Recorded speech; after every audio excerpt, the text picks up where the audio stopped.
Good day mga ka-idol! Update tayo sa mga posibleng free agent na papasok sa PBA sa susunod na konferensya.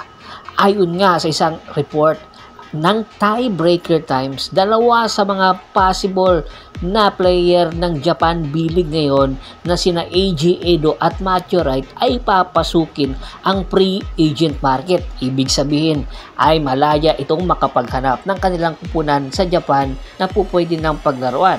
Matatandaan, si Eiji Edo ay huling nakapaglaro sa Gilas, Pilipinas noong nakaraang FIBA World Cup na kung saan napakaganda ng kanyang ipinakita kaya nagka-interes ang isang kupunan sa Japan para kunin ito.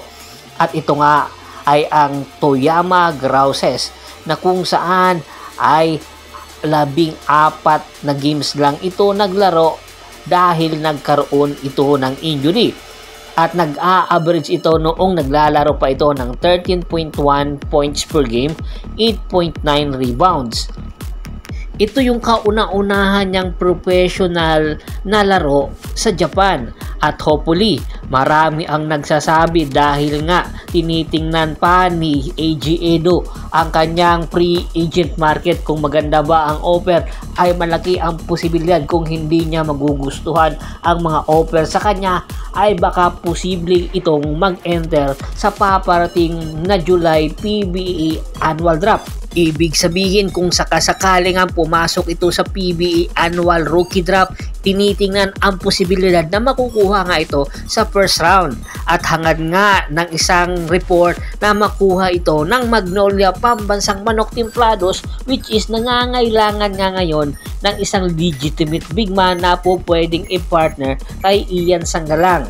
At the age of 24 ay malayo pa ang mararating ni Eiji Edo sa PBA at naglalaro ito ng power forward. Sa height nitong 6'10", mayroon itong high flying ability at shot blocking ability na wala sa mga big man ngayon ng Magnolia Pambansang Manok Templados. Kayang-kayang dominahin ni Eiji Edo ang ilalim at magiging defensive anchor ito ng Magnolia, kaya inaasahan kung sakasakali man mabibigyan ng pagkakataon si Magnolia na makuha si Eiji Edo ay kukunin talaga ito at kung magpapadrop ito. At isa pa sa free agent na ngayon ay si Matthew Wright.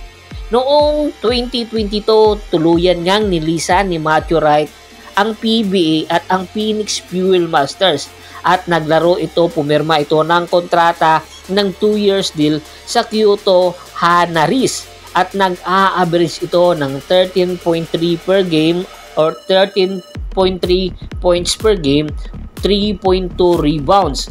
At sa 53 games na ito ay meron itong career high na 37 points at 8 triples. Ito yung pinakamagandang Asian import na nagpakitang gilas sa mga nakaraan konferensya or season ng Japan B-League. Kaya naman papasukin daw ni Matthew Wright ang free agent market ng Japan. Ibig sabihin malayang makapaghanap ito ng kanyang posibleng paglipatan ng kupunan sa Japan at meron pa daw nini-negotiate para sa Hanaris na po pwede siyang manatili pero kinakailangan pa niya i-negotiate ang kanyang presyohan.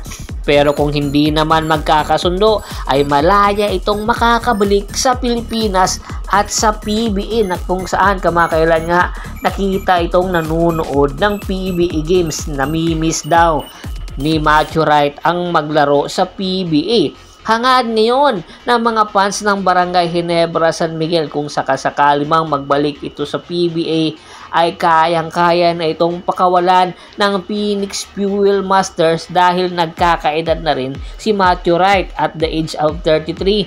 Mas pamubutihin na lang ng Phoenix na i-trade na ito sa Barangay Ginebra at kumuha ng future draft picks para maibigay sa Phoenix. At kung sakali mang makapasok na ito sa Barangay Ginebra, magkakaroon ang Barangay Ginebra ng triple shooter na kung saan magiging 100% na rin si Jeremiah Gray at si Stanley Pringle at Von Pisumal. Kaya inaasahan na kung sakasakali man ay makakapagbalik ito sa PBA, maglalaro ito sa Barangay Ginebra, San Miguel. At isa pa sa mga free agent ngayon na player ng Japan ay si Roosevelt Adams at the age of 29 at merong height na 6'5". Isa ito sa mga deadly shooter ng Japan. Noong huling nakita itong naglaro sa PBA noong 2022 sa Terra Firma Jeep at simula noon ay lumipat ito ng Japan na kung saan naglaro nga sa Kagawa 5 Arrows ng isang season at noong 2023 lumipat ito ng Himagata Wyverns at nag-average ito ng 10.3 per games at 8.1 rebounds. Kaya naman malaki daw ang tsansa na magbalik ito sa PBA at muling makakapaglaro sa Terra Firma Jeep na kung saan inaasahan nga mas lalong lalalim ang lineup ng Terra Firma Jeep kung sakasakaling magbalik ito at maglaro si Jordan Heading. Kaya naman hindi daw pumapayag si Stephen Holt na magpa-trade sa Magnolia dahil inaasahan na mas lalo pang lalakas ang Terra Firma Jeep sa pangunguna nga ni Wami Chongson at Stephen Holt. Kaya inaabangan nga ngayon kung makukuha ba nila si Jordan Heading at Roosevelt Adams.